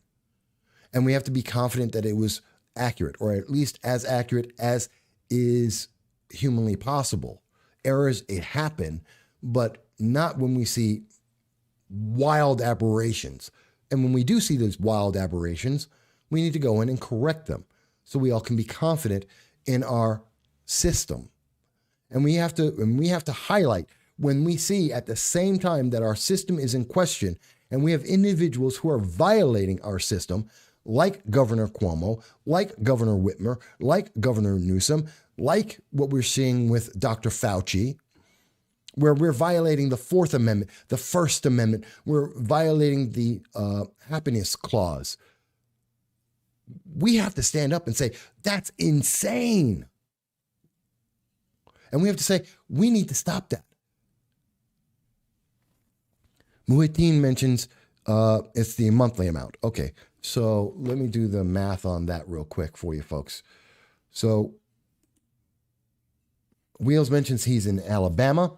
His grandmother is 96 years old. His parents are older as well. And they're going to have Thanksgiving and Christmas together. And it could be the last. And that's one of the reasons why I'd say, yeah, there's a great reason for people to get together. You may not see these people again. I hope that, and Wheels, I hope your grandmother lives to be 116. I truly do. I want her to live as long as she can have a productive, fruitful life, that as long as she has the will and the spirit to being alive, let her be. And let her be around those who she loves and love her.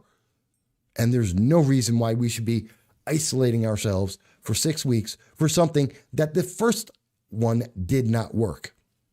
There is a problem. Yes, and I know the violations, Tina mentions, all the violations are coming from Democratic politicians. You know, to be fair, if it were coming from Republicans, I'd say the same thing. You cannot violate the First Amendment. You can't violate the Fourth Amendment. You can't violate the 10th Amendment. You can't violate the Bill of Rights, the Pursuit of Happiness Clause. You can't do that. And when I say those things, That's not based on anyone's political ideology. If you're a libertarian saying those things, if you're a conservative, I'm going to fight you tooth and nail. It just so happens that it's coming from the democratic socialists. And that's a problem. And we need to call that out. We really, really do. And that's really the simple matter of it all. All right. I'm trying to get the conversion for Muatin.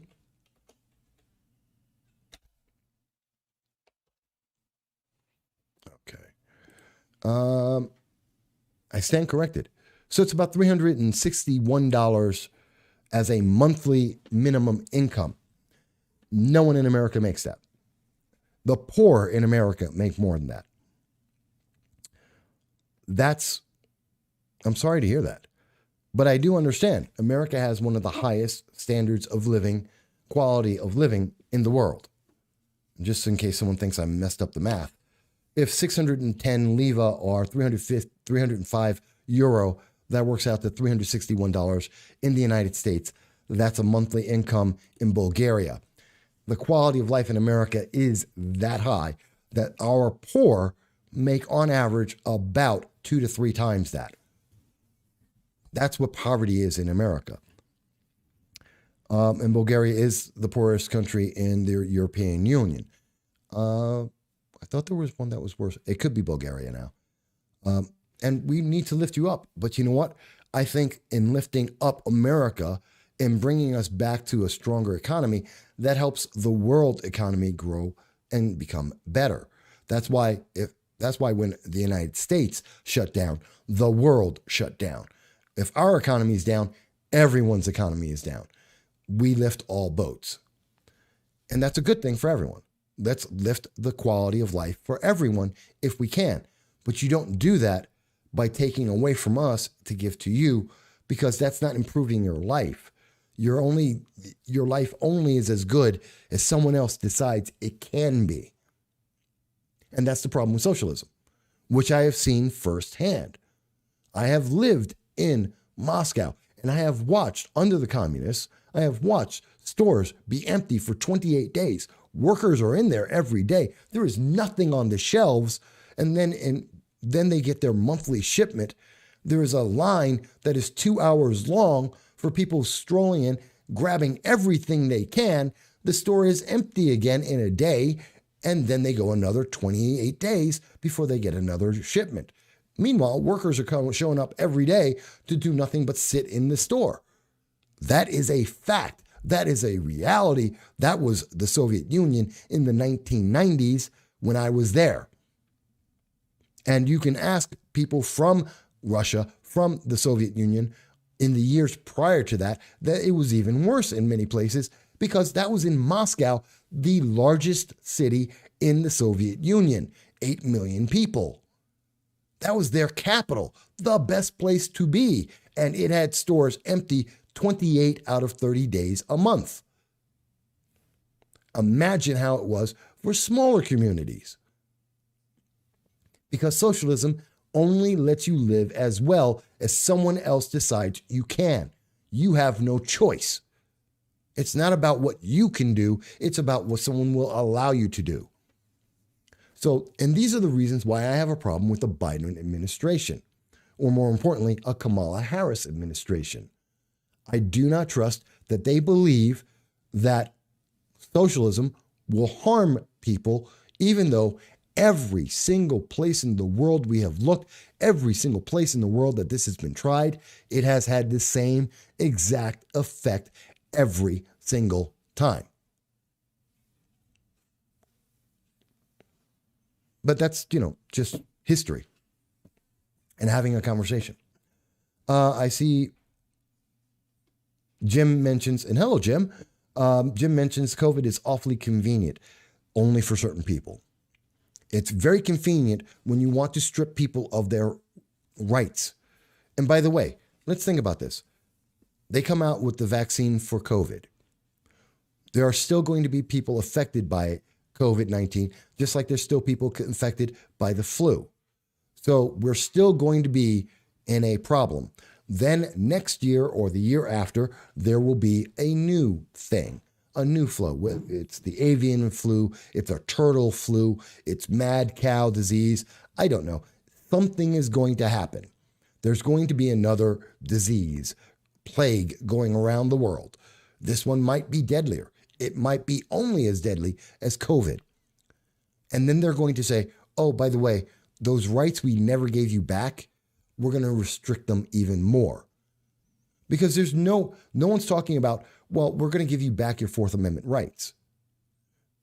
We've been waiting all year to get back our right of freedom of speech. We're waiting for us to regain our freedom of privacy, to gather and have our religious rights, to be able to gather and celebrate faith as we believe it. That's been destroyed. And no one's talking about when we're ever going to get that back. That's troubling. And we have generations, and this is the part that's really important. We have generations who are growing up, and this is their norm. This is normal, that the government can tell you whether or not you can go to church, that the government can tell you whether or not you can speak to your friends, that you are limited by quasi-governmental agencies, the internet overlords, in being able to converse and speak about certain things without being identified and put onto a list for some future punishment. That is terrifying. Let's think about these things. The consequences go further than next week's news cycle. These are things that are coming down the line, and they are continuing to come down the line when we look at it. Excuse me. Jim Derringer says, socialism and communism do one thing well: encourage a violent, senseless divide between the poor and the rich by removing the middle class. People who cannot think for themselves feed into this stuff. Generally, I would say that's correct, Jim. Mavis mentions, it's estimated that over 600,000 people are going to die from cancer this year. I don't see anyone freaking out about that, nor the number of people who die from drunk driving, nor the number of people who die from overdoses.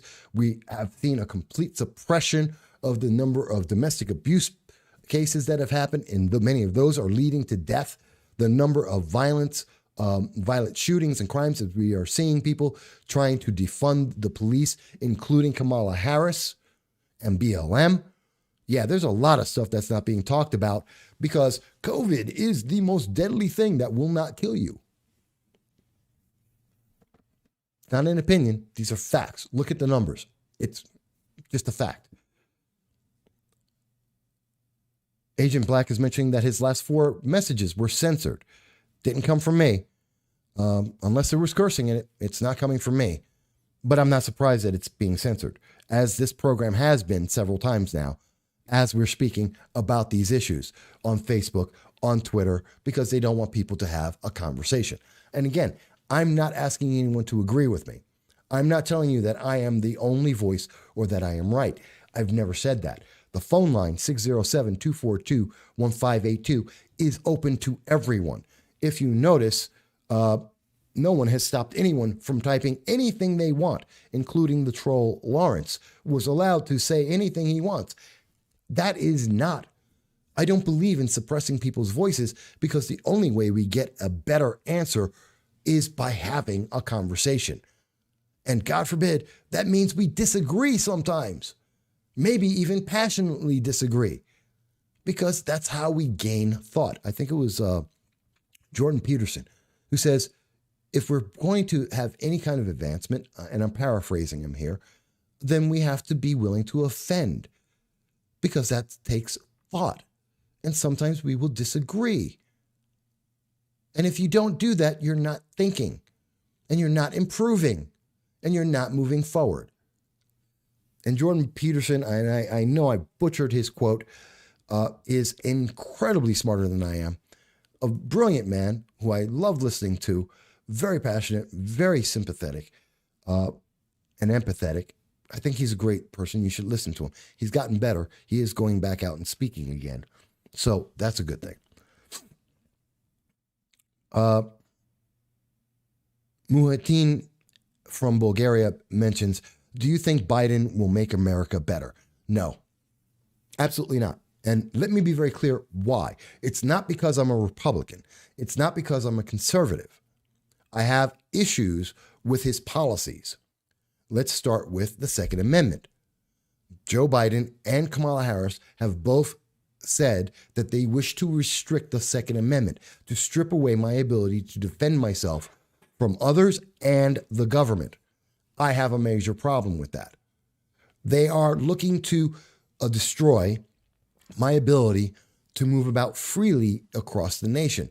They want to have me and the public in basically solitary confinement for an arbitrary disease that will not kill the overwhelming majority of people in the world or the United States.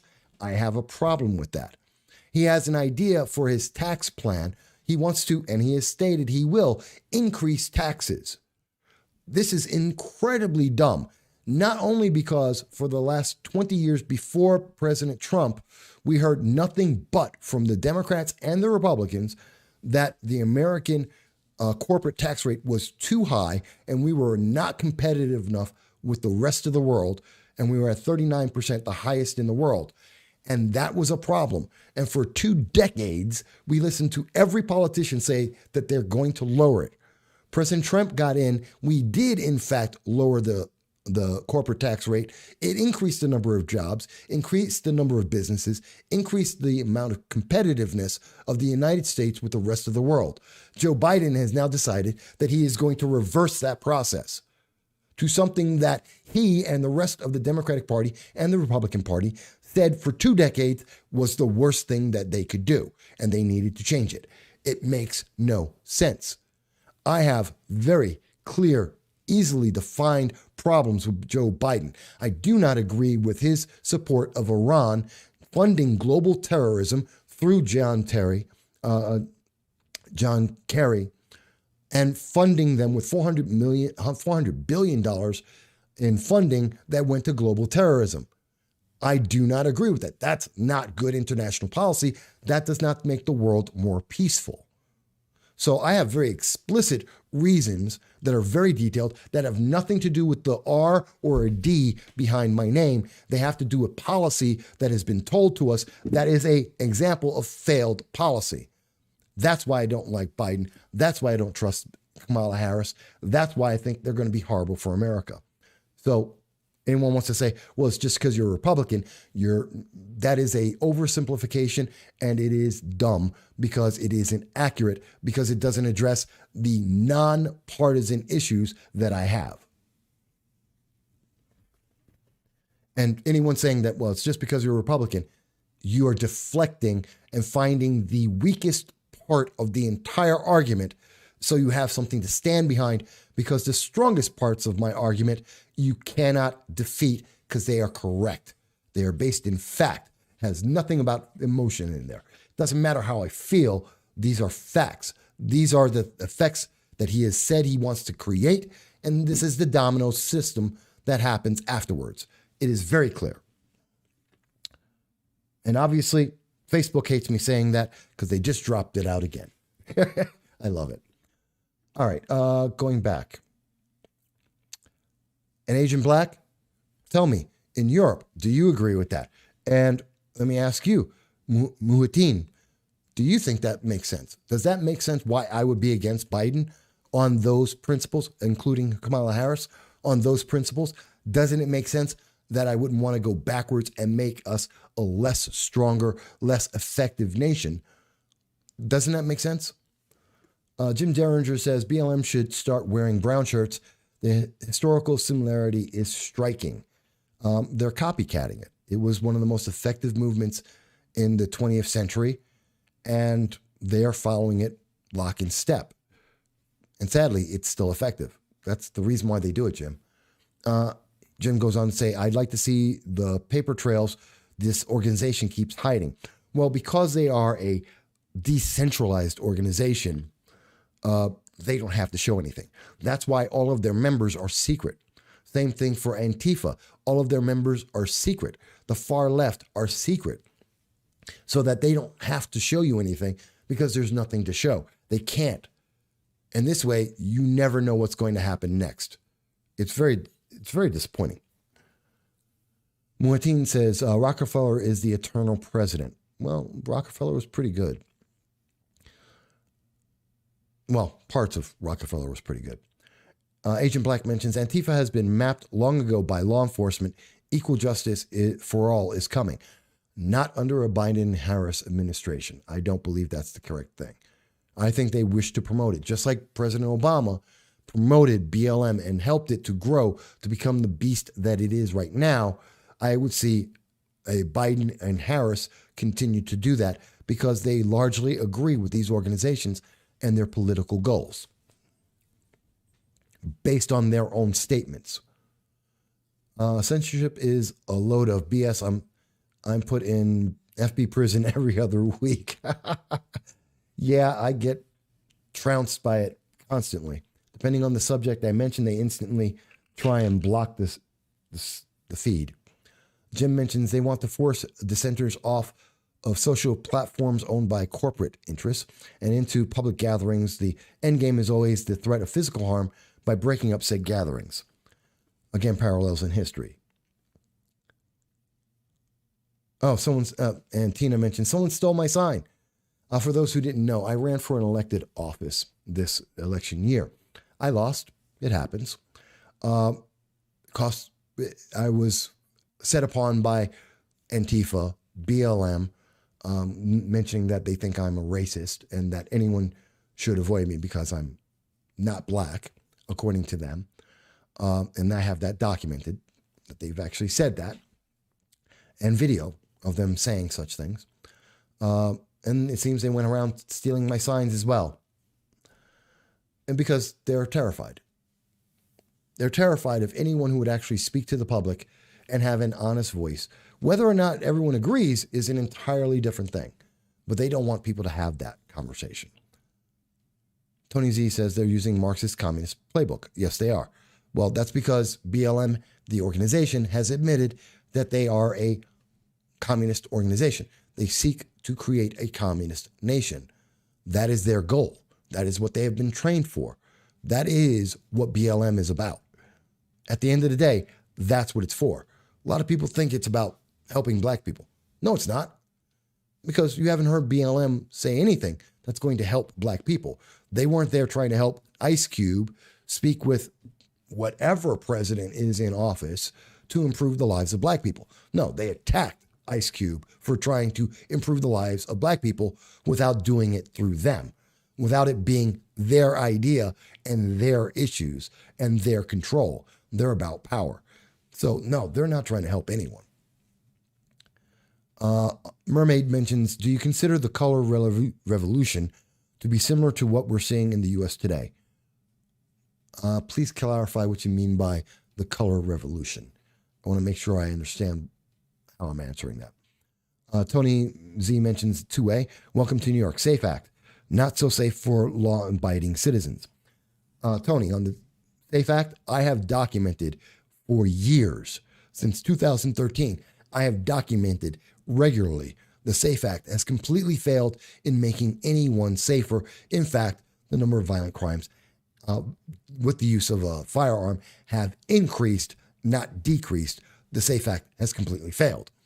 In the same way, I am currently compiling information on the red flag laws, of which I have an 8,000-word report that was given to the New York State Senate in 2018 that details clearly that red flag laws do not work and do not make the public safer, ever. And in New York State, there have been 624 red flag actions so far. It is responsible for at least one suicide that was well publicized. It is not made anyone safer, as the number of violence actions with firearms and the number of murders have increased. It merely took away people's rights. It has not made anyone safer or better or helped anyone. It has only hurt. That is a documented fact, and I am getting the proof. And by the way, the red flag laws in New York State, like all other 16 states, has been used to take away children from families, and the public and the politicians don't want to discuss it. Neither does apparently Facebook or Twitter. And I think Agent Black agrees with many of the points I was mentioning about a Biden administration. Jim mentions it doesn't help that our educational system encourages a lot of destructive Marxist socialist thought. It should, first and foremost, educate you on thinking for yourself, not dogmatic ideology. Well, think about it. We know our education system has completely failed the public. And I can prove that by simply saying, what is the office of the president-elect? Where is that in the Constitution? It doesn't exist. Where does it say anywhere in the Constitution that the news media are the ones who decide who is a president-elect? Because it doesn't say any of that. But we are told that if you disagree with this, then you are wrong and something is wrong with you. That our education system says, no, that's the way it should be. They are literally rewriting the Constitution, saying things like, well, no, the Second Amendment is only for hunting and sporting, which is a lie. So yes, our education system is helping to destroy our nation. But at the same time, we have an internet. And as much as it is being made difficult through algorithms from Google and Facebook and YouTube, it is still possible to read the Constitution, to learn about information. We have more information that is available than the Library of Alexandria, and we all have it in our hands with our phones. Why aren't we using them? Because we're told not to. Because we're told, well, that's not necessary. Read the headline, listen to what you've been told, and by the way, very clearly, do what you're told. And as long as we don't speak up about that, it's all right. If we are allowed to not gather and say, do a recount, do an audit, find out what went wrong in this election, if we say that, then we're the bad guys. And as long as people believe that, there's a problem. If not in this election, in the next one. Or the one after that. And I haven't even gotten into packing the courts. Hello, there's a problem. There's a lot of things I wanted to talk about today, though. And obviously I wanted to, because we're going to be finishing up in a few moments. My voice is going. And I'm going to have in the comments, in the description on YouTube, all of the links of the things that I've been speaking about and that I wanted to speak about today. And I want you to understand, Joe Biden has absolutely no interest in telling you about this. Here it is. I just did it live. Biden on the DC attacks. There is not one word from Joe Biden about the violence. This is the man who wants us to heal. Remember, Joe Biden says that it's a time for America to unite and heal. Time for America to unite and heal. He has not one word about the DC, the attacks in DC, about people throwing firecrackers, which are explosive bombs, little miniature bombs at Trump supporters. Where's his statement about that's not healing America? Doesn't exist. I don't think he really thinks healing is what it doesn't mean what he thinks it means. To kind of copy the Princess Bride. It doesn't mean what he seems to think it means.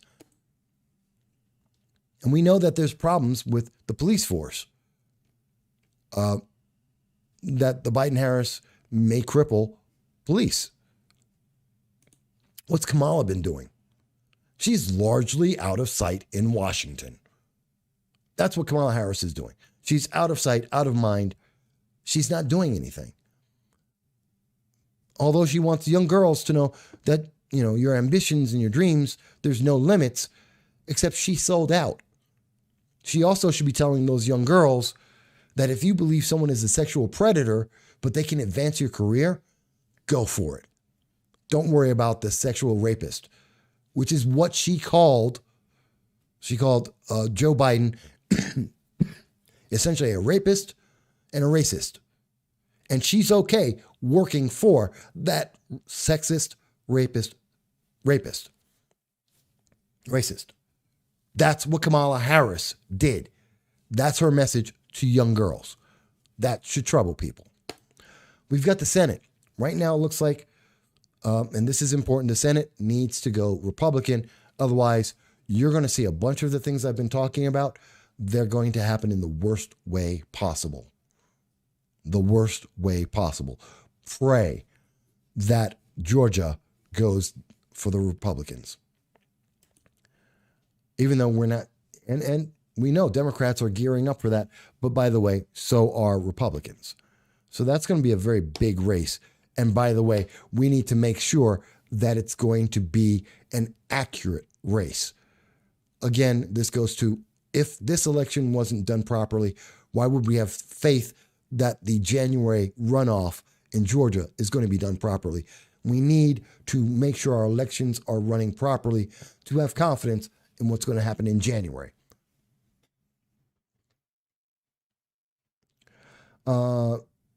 Jim mentions you've hit the nail on the head. That's the way it should be. It is what is taught instead of what justifies this way, the way it is. Feelings have no place in history. Feelings have no place in government in terms of, I feel like guns are dangerous. If you have to say that statement, I don't care, because that's not a law.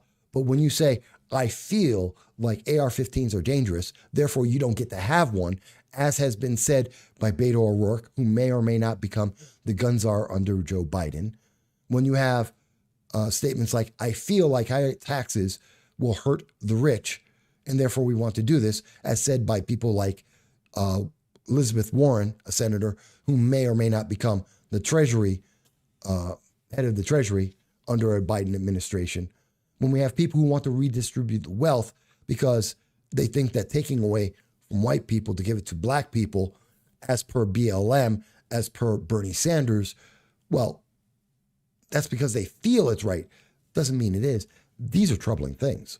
Feelings don't belong in laws or in politics. Don Taylor says, it's a debate. Well, people can debate me. They can call in. They can write comments. I'm not stopping anyone. Polasis says, Sidney Powell, CIA may have used Dominion for its own benefit. Possibly. It's a problem. Look up Eric Coomer. Okay.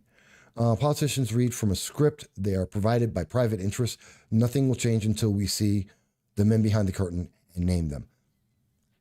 I don't think that's entirely true, although I do think people with private interests has a lot of influence because they spend a lot of money. And when we see elections normally where 3 out of 10 people are voting, they have increased influence. But if we were to consistently see 9 out of 10 people vote every election, I think the system would change very much, including even George Soros, who is a massive problem. Also, when people stop voting based on headlines, 30-second ads, and emotions, we get a better government. You know, Orange Man bad is not a reason to vote for or against anyone. Yet I did have in my personal election, I had individuals who were saying, well, you are like the Orange Man bad in Broome County, therefore I can't vote for you. You are Trump. They told me I am Trump. I'm like, what are you talking about? I'm not running for president. I was running for county legislator. But because I have a strong value system and I'm willing to speak about it, that made me like Trump, and therefore they couldn't vote for me. Mind you, my opponent never said what he stands for, ever. So that's kind of scary. I believe posted, yes, Donald Trump did make a comment about the attacks in D.C. Biden hasn't. Harris hasn't. And I don't think they will, because I believe they support them. Eric Coomer is the Dominion Voting Systems Officer of Strategy and Security.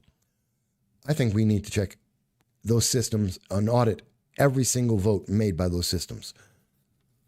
I mean, what are the Democrats worried about? If they think they're going to win, why not do the audit? You've got nothing to lose. Agent Black says, have faith. Trump has a plan and Biden will not be president. I've seen the proof. Pray. It would be nice, but I'm not sure. Actually, everything we've talked about today doesn't matter. I'm not picking who's president, although I did predict previously that it would be Trump. I'm somewhat wrong on that. But still, we got to look at what are the dominoes that may be falling. Real says, when asked in a phone call, what is Trump's wins? What if Trump wins? EC said it. Don't worry about this election. Trump's not going to win. I made effing sure of that.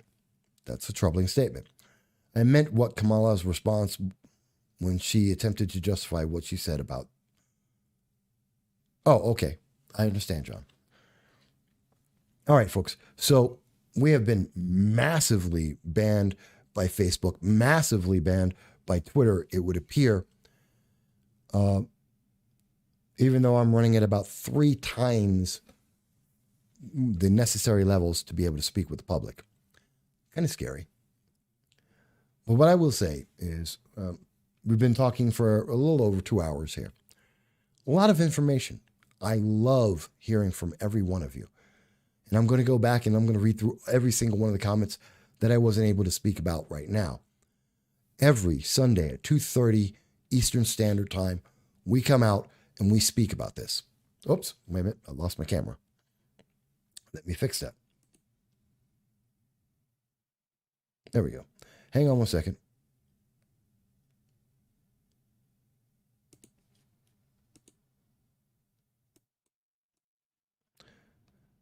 So, yeah, it's definitely, when the camera goes down, it's time.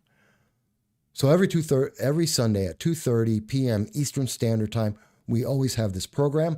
It is your likes, it is your subscriptions, you're sharing this that makes sure that we are not completely silenced by YouTube, by Twitter, by Facebook.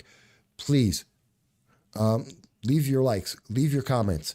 Tell me how we can improve. Stay in touch. Share this with your friends. We look forward to that. We will continue to look for your comments in the for all of your comments, Facebook, Twitter, YouTube. I'm a little tired right now. My voice is going, but I love you guys. I thank you. And I look forward to speaking with you soon. Keep an eye on the channel. We'll have more very soon. Thank you.